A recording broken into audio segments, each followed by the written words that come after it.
Have you ever been in a room full of people, yet felt like you couldn't quite figure out what was going on? You can see the smiles and hear the words, but something feels off. They say one thing, but their body language tells a completely different story. So how do you know what someone is thinking? What if you could peel back the layers and understand the truth hidden beneath their actions, words, and energy? What if I told you that you don't need to rely on intuition or guesswork? What if, with just a few simple but powerful techniques, you could read people without them even knowing? Imagine being able to decode their emotions, motivations, and even their hidden intentions, simply by observing their actions and understanding their behavior. This skill isn't reserved for mind readers or experts. It's something you can master, starting today. The key is not in what people say, but in how they behave, how they carry themselves, and how they respond to the world around them. And trust me, once you've mastered this, you'll see the world, and the people in it, in an entirely new light. Now, before we move on to the next step, if you have any questions about what we've covered so far, maybe a thought, a different perspective, or even a personal experience related to reading people, please go ahead and share it in the comments. Take charge by helping others with your insights.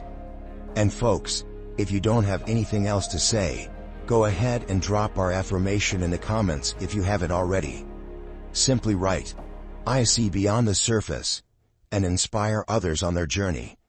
My friends, I know the first step was a bit lengthy, but believe me, it was the most important one to help you start reading people with clarity. The next steps aren't as long, but they're still packed with crucial insights, including key strategies to sharpen your perception. Don't let your efforts so far slip away by getting distracted. Today is the day we're going to make real progress, and it all starts with staying focused and committed to mastering the art of reading people without the knowing. Let's dive deeper and keep moving forward. Number 1. Master the art of observation. Let's face it, we've all been there. Someone's telling you something, and your gut's telling you, this is complete nonsense. But they look so serious. Their words are so smooth that it's easy to get caught in the web they're spinning. But what if I told you that the real story isn't in what they say at all, but in what their body is screaming out loud? If you want to truly understand someone, you need to stop listening so much to their words and start watching their every move. Body language, gestures, tone, facial expressions. They speak a language that words simply can't match. And trust me, people always give themselves away. Epictetus once said, "Wealth consists not in having great possessions, but in having few wants." Translation? Stop wanting to hear what you expect or wish for. If you want to see someone for who they are, stop looking for confirmation and pay attention to the messy, unspoken details. You'll be surprised by how much people say without saying anything at all. Let's make this simple. You don't need to be a mind reader or some secret agent. The truth is right in front of you, in the way people move, sit, avoid eye contact, or fidget like they're trying to escape from an invisible spider web. You can tell a lot about someone's mood or intentions just by watching them. The words may tell one story, but their body will spill the truth every time. Take this scenario. You're chatting with someone at a party. They're telling you how amazing their life is, how they're so happy, but there's a slight twitch in their cheek and their hand is nervously playing with their drink. Now, anyone with half a brain will see that this person's words are in full denial mode. The body language is saying, "I'm stressed out, not living the dream." But they'll keep going with their cheerful speech, not even knowing they're giving away the farm. So here's your actionable tip. Next time you're talking to someone, don't just listen to their polished, rehearsed words. Stop and watch them. Notice if their arms are crossed, a defense mechanism, or if they're constantly looking away, uncomfortable or avoiding something. Are their words in sync with their movements? If not, that's your cue that something's off. This isn't mind reading. It's just being smart enough to notice what everyone else is missing. Number 2. Listen to what's not being said. Let's be real. How often do we hear people talk a big game, only to sense that something's off? Words can be like a shiny, perfect box wrapped up with a bow, but once you look inside, it's empty. Here's the truth. The most telling conversations are the ones where people don't say much at all. The pauses, the silence, the subtle avoidance, that is where you find the real story. What people choose not to say often says a lot more than the paragraphs they're speaking. Epictetus once said, "First say to yourself what you would be, and then do what you have to do." What does that mean? Well, before you start assuming the motives behind their every word, stop. Listen. Real understanding comes when you stop filling the silence with your assumptions, and let the unsaid things speak for themselves. Let's break it down. Silence isn't always awkward because the conversation is uncomfortable. Sometimes, it's uncomfortable because what they're avoiding saying is the elephant in the room. Ever had someone answer a question with an awkward pause or a "I don't know"? You know the one. That's when you need to lean in, not physically, but mentally. Their hesitation? It's often a red flag that they're avoiding the truth, or they're not as comfortable with the subject as they're letting on. Think about this. You're at a dinner, and someone asks about their job. They smile at you and say, "Yeah, it's going great." But their eyes dart to the side, and they shift in their seat. We all know that body language doesn't lie. They just told you everything you needed to know. Something's off. Now, you could ignore it and move on. But here's where you can take control of the conversation and see things for what they truly are. They didn't say anything directly, but their silence spoke volumes. Here's a simple tip. The next time you're in a conversation, don't just pay attention to the words. They're the easiest thing to fake.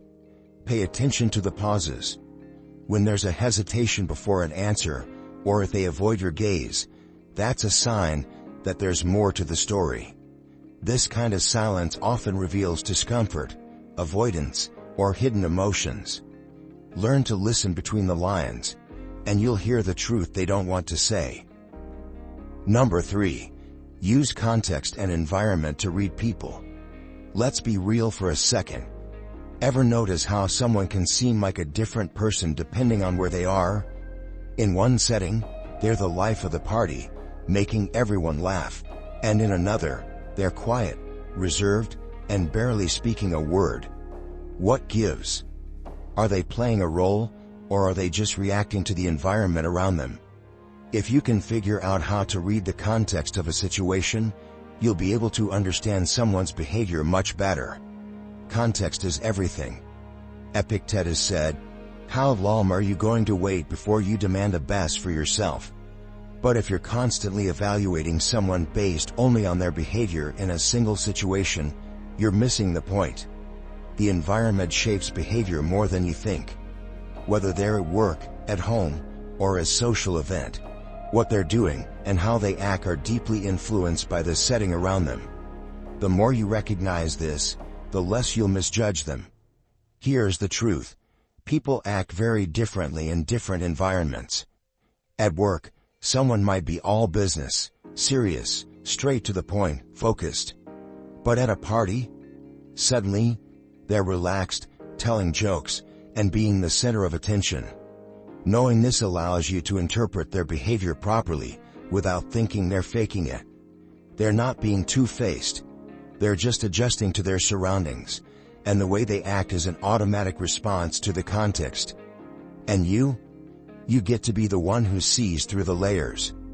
Imagine you're at a networking event, and one person barely says a word.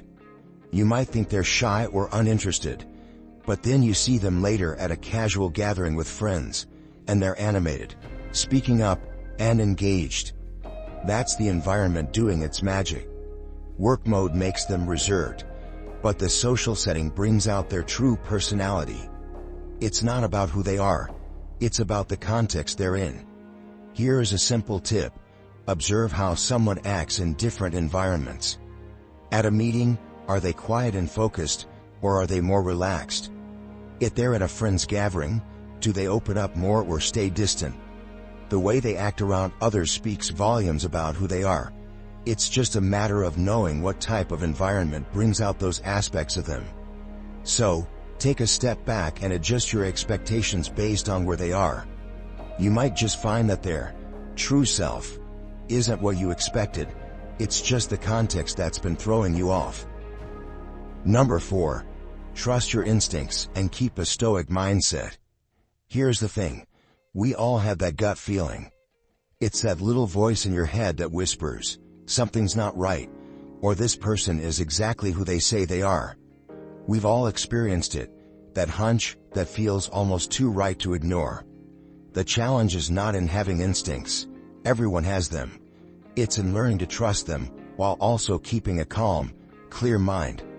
The key is not to be swept away by emotional reactions, but to filter those instincts through a lens of rationality and stoic detachment. As Seneca wisely said, "If you wish to be rich, do not add to your money, but subtract from your desire."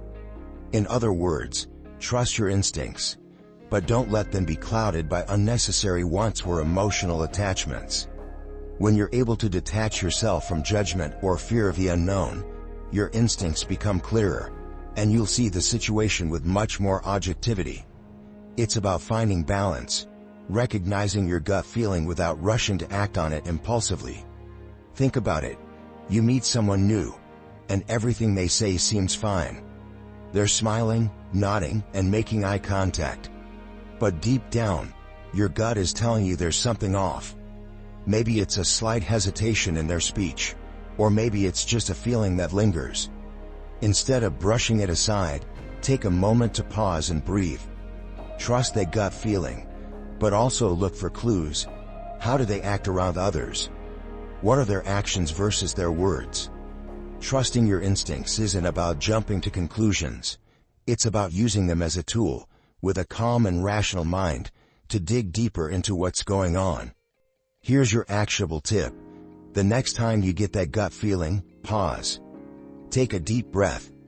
Let your instincts guide you, but also give yourself the space to assess the situation without jumping to conclusions. Ask yourself, what are they saying with their body language? What's the context of this interaction? How does this align with what they're telling me? Trusting your instincts, combined with a stoic mindset of clear thinking and detachment, will help you make decisions that are both insightful and wise. Number 5. Observe how they treat those below them. There's something so telling about how people treat others who are in a position to offer them nothing in return, especially those who serve them, like waitstaff, baristas, or anyone in a role that doesn't carry power. It's easy to be kind and respectful to people who can give us something, but the true test of character comes when we interact with those who can't do anything for us. The way someone treats people below then says a lot more about their heart than they'll ever know. As Seneca beautifully said, "A man is not good because he is better than others, but because he is better than his former self." This quote is a reminder that kindness isn't about being superior to others. It's about being kind in any situation, no matter who the other person is or what they can do for you. It's an internal reflection of how far we come in our journey of self-improvement and humility. True strength doesn't come from showing others that you have the power to dominate. It comes from the quiet, genuine respect you show those who are simply doing their jobs. The person who is kind to a waiter, who smiles and thanks the barista, or who treats a janitor with the same level of respect as a CEO, this person shows that their strength is rooted in secure, confident self-worth, not in any need to assert dominance. Consider this. You're out with a group of friends at a restaurant, and you notice how one person behaves when the waiter brings the wrong dish. While others brush it off with a smile, this person raises their voice, complains, and belittles the staff. That moment speaks volumes. Someone who feels secure in themselves doesn't need to tear others down. They know the world isn't about asserting their will over others. It's about understanding and treating everyone with dignity. Here's your actionable tip. The next time you're out in a social setting, Pay attention to how people interact with those who serve them. Are they polite? Do they express gratitude? Or are they rude, dismissive, or expect too much? The way someone treats the person serving them often reflects their true character more than any polished conversation or display of charm. Let this be your reminder that kindness is never about what someone can do for you, but how you show respect for the humanity in everyone around you. Number 6. Spot cognitive dissonance in real time. Ever caught someone saying one thing and then doing the complete opposite? It's like watching someone try to wear a shirt that's way too small.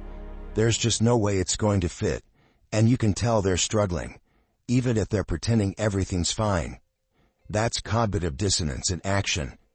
It's that uncomfortable tension that arises when people hold two conflicting beliefs, and they end up saying one thing, but doing another. It's like trying to put square pegs at round holes. It just doesn't work, and it shows.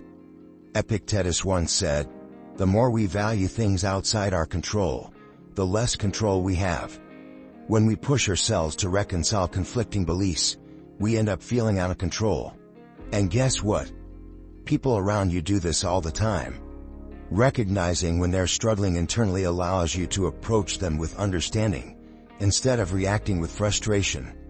After all, no one likes being caught in their contradictions, and acknowledging that inner tension can go a long way in navigating a situation. Cognitive dissonance is like a crack in the wall that people try to cover up with more paint. They'll tell you one thing, but their actions scream something else entirely. For example, imagine someone constantly preaching about how important honesty is to them, but when it comes time to give a straightforward answer, they suddenly become very vague. They'll dodge the question, stutter, or change the topic. It's not that they don't care about honesty. It's that they're struggling to reconcile their belief with their actions, and that inner conflict is causing all kinds of discomfort. Here's a real-life example. Have you ever had someone say, "Oh, I'm all for transparency," but then they seem to avoid giving you a direct answer when you ask them something personal? That's cognitive dissonance.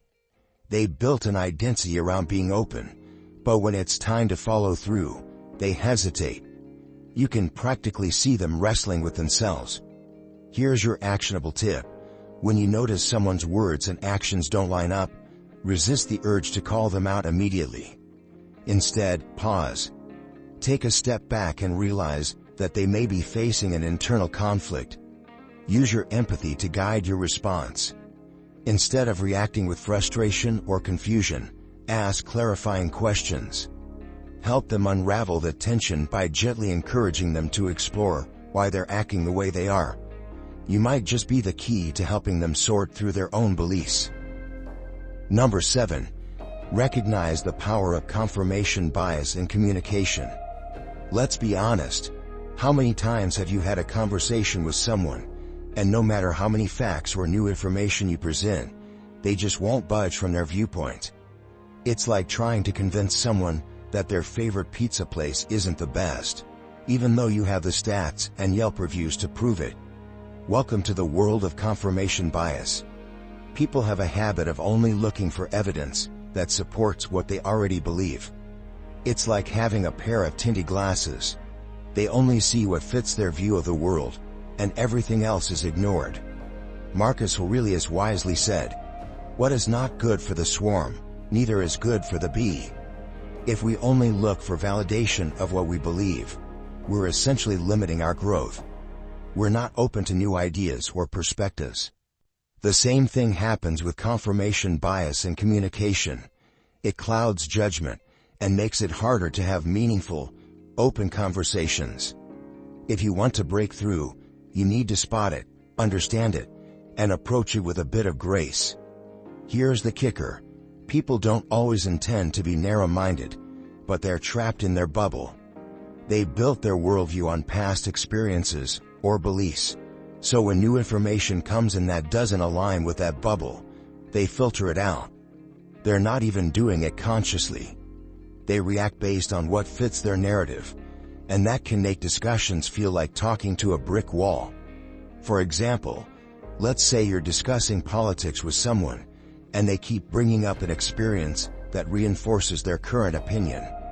They'll ignore any new information you bring up, because it doesn't fit their worldview. Even though you're presenting new data or offering fresh perspectives, they keep circling back to their original point, unable or unwilling to see the bigger picture. That's confirmation bias at play, and it's not doing anyone any favors. Here's an actionable tip for you. Next time you find yourself in a conversation where someone is not budging, try asking questions that encourage them to explore their beliefs further. You could gently challenge them by presenting an alternative perspective or asking, "How would you feel if the situation was reversed?" This helps break the cycle of confirmation bias, and it may encourage them to see things from a different angle, even if just a little. At the very least, you'll have opened the door to a more thoughtful and balanced conversation. Number 8. Understand their past to decode their present. Have you ever encountered someone who seemed to react strongly to something small, and you just couldn't understand why? Maybe they snapped at a harmless comment, or they withdrew when you thought they'd be more open. It can be confusing, but here's the thing.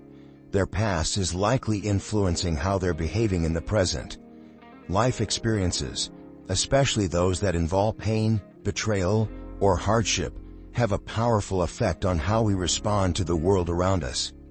When you take the time to understand someone's past, it could open the door to understanding their present behavior in a way that is both compassionate and insightful. Marcus Aurelius said, "Look well into thyself.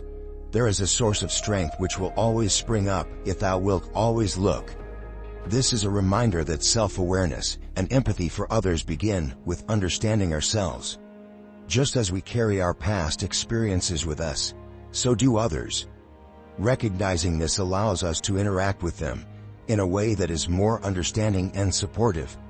People don't just act in a vacuum. If someone seems overly defensive or distant when a situation becomes tense, it might not be about the present moment at all. It could be about an experience where they felt hurt or betrayed, and their body is simply reacting to old wounds. It's easy to feel frustrated or even take their behavior personally, but when you pause to consider their history, you might realize that their reactions have more to do with their past than with you. For example, imagine someone withdraws or becomes defensive when you ask them a simple question. It could seem like they're being difficult, but they might have had past experiences where they were criticized or judged harshly.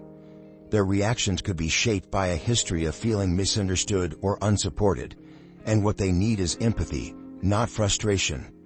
Here's an actionable tip. Instead of reacting to their behavior right away, try asking subtle, non-invasive questions about their past. For instance, how did you handle a similar situation before? Or, has something like this happened to you in the past? You don't have to pry, but showing an interest in their history can help you understand the deeper context of their actions. This approach not only fosters understanding but also helps you connect with them on a more meaningful level, paving the way for more compassionate interactions. Number 9. The "tell me more" technique. Have you ever had a conversation where you knew someone was holding something back, but they just wouldn't give you the full story? We all have those moments, whether it's with a friend, a coworker, or even a neighbor. It's like they've got something on their mind, but they don't quite know how to say it. That's where the "tell me more" technique comes in. It's not magic, but it's pretty close. By simply asking someone to elaborate, you break down their defensive walls, and suddenly, they start sharing things they didn't even realize they were bottling up. It's like unlocking a hidden door to their thoughts. Epictetus once said, "Nature has given us 2 ears and 1 tongue, so that we may hear more and speak less." It's a reminder that the key to understanding others isn't in giving advice or telling them your own story. It's in listening. Listening. When you give others the space to express themselves, you learn so much more than when you're busy talking. This simple act of listening deeply and giving them room to speak can help you decode their true thoughts and emotions. Here's the secret. People tend to open up when they feel heard and understood. Most of us don't need someone to solve our problems or fill the silence. We just need to know someone is listening. When you stop rushing to offer solutions and instead ask them to tell me more, you'll be surprised how much they'll reveal. It's an invitation for them to speak their truth, to share the deeper layers of their thoughts that they might have been hesitant to express. For example, imagine you're chatting with a colleague who's been a little distant lately. You could try to probe and say, "What's wrong?" But that often puts people on the defensive. Instead, try saying, "Tell me more about how you're feeling." This simple question could open the floodgates. They might start sharing about a stressful project at work, or maybe some personal challenges they've been dealing with. Without realizing it, they're telling you things they might not have shared otherwise. Sometimes, in everyday situations, you might notice that a friend or a colleague is hiding something, maybe a feeling or a thought they haven't shared. For instance, you bump into an old friend you haven't seen in a while, and when you ask, "How have you been?" they respond with, "I'm fine." But their eyes seem tired, and their voice lacks the usual excitement. Instead of letting it slide, you could ask, "Tell me more. Is everything really fine?" It's simple, but that question invites them to confront their emotions and open up. Instead of brushing it off, they may start to share about work stress or personal struggles they hadn't mentioned before. Not only does this give you deeper insight into their situation, but it also creates a safe space where they can talk freely without feeling judged. Or take this scenario with a neighbor who seems off every time you run into them. Instead of making assumptions, ask them, "Tell me more about how your week has been." You might learn that they've been dealing with personal issues at home, which is affecting how they interact with others. Sometimes the smallest question can be the key to unlocking someone's deeper thoughts. Here's your actionable tip. The next time you find yourself in a conversation where someone's not giving you the full picture, use the phrase, "Tell me more." Don't rush in with advice or your own experiences. Just listen. You'll be amazed at what comes out when you give people the chance to open up without interruption. This simple technique helps create a space for a true, honest connection. Number 10. Sudden changes in tone signal deception or doubt. The subtle art of lying. Or maybe it's just good old-fashioned self-doubt. Either way, you've probably noticed that when people get uncomfortable or start hiding something, their tone of voice suddenly goes on a roller coaster ride. 1 second, they're speaking perfectly fine, and the next, it's like someone flipped a switch. Suddenly, they're whispering or talking much faster than usual. You know the type. They're trying to sound calm, but you can hear the panic just beneath the surface. Epictetus once said, "To be calm is the highest achievement of the self." And while that may sound like a nice, peaceful thought for your morning meditation, it's also a key to reading people. When you're calm and composed, you could easily pick up on these sudden shifts in tone. When you're not scrambling to fill awkward silences with your anxieties, you can sit back and hear what's being said, and more importantly, how it's being said. Here's the thing. People don't realize it, but their tone of voice betrays them every time. A slight shift from a calm, steady pitch to a higher, shakier voice. That's a red flag waving right in front of you. Or maybe their usual steady tone suddenly speeds up, as if they're trying to talk faster to avoid the truth catching up with them. It's like watching someone try to pull off a magic trick. They're focused on the sleight of hand, but you're watching the strings unravel in real time. Kadya. Take, for example, a conversation with a friend who's been acting strangely distant lately. You ask them, "Hey, what's going on? You've been a little off lately." At first, they respond with their usual easygoing tone, but then you notice their voice gets quieter, almost as if they're saying less because they don't want to give anything away. Or maybe, as soon as the topic gets a little too personal, Their words start flying out faster than a runaway train, and they start tripping over them. That's your cue. Something's off. They're hiding something, or they're not sure about what they're saying, and that shift is the dead giveaway. Here's your actionable tip. Pay attention to those sudden fluctuations in someone's voice. It's like a game of emotional hide and seek. When their tone shifts, whether they get quieter, louder, or start talking faster, take a moment to pause and assess the situation. This isn't just about being nosy. It's about tuning in to their true emotions and intentions. Trust your ears. If something sounds off, it's likely that something is. So, here's the truth. The power to read people and understand what's truly going on beneath the surface is in your hands. It's not about overthinking, guessing, or relying on mere intuition. It's about being grounded, present, and looking beyond the obvious. By embracing the principles of Stoicism, staying calm, detached, and observing without judgment, you can navigate even the most complex interactions with clarity and confidence. You're no longer just reacting to the world, you're understanding it on a deeper level, with purpose and precision. And this is where you take control. Don't wait for the world to reveal its secrets to you. Go out and read the cues, feel the energy in the room, and trust your instincts. But always filter it through the lens of reason and self-discipline. That's the Stoic way, understanding not just the world around you, but mastering your response to it. Now, I want you to take action. Reflect on today's insights. What have you learned about the people around you? How will you apply these strategies to enhance your relationships and strengthen your connection with others? Drop a comment below with your thoughts or experiences. Have you noticed any subtle signs in your daily interactions that you missed before? Share your story, inspire others, and let's build a community of Stoic understanding together. If this resonates with you, hit that like button, share it with someone who needs to hear it, and don't forget to subscribe to Victory Stoic. You're just one step away from mastering the art of reading people, and together, we'll keep growing, learning, and living with strength, clarity, and confidence. Stay strong, stay stoic, and let the truth unfold.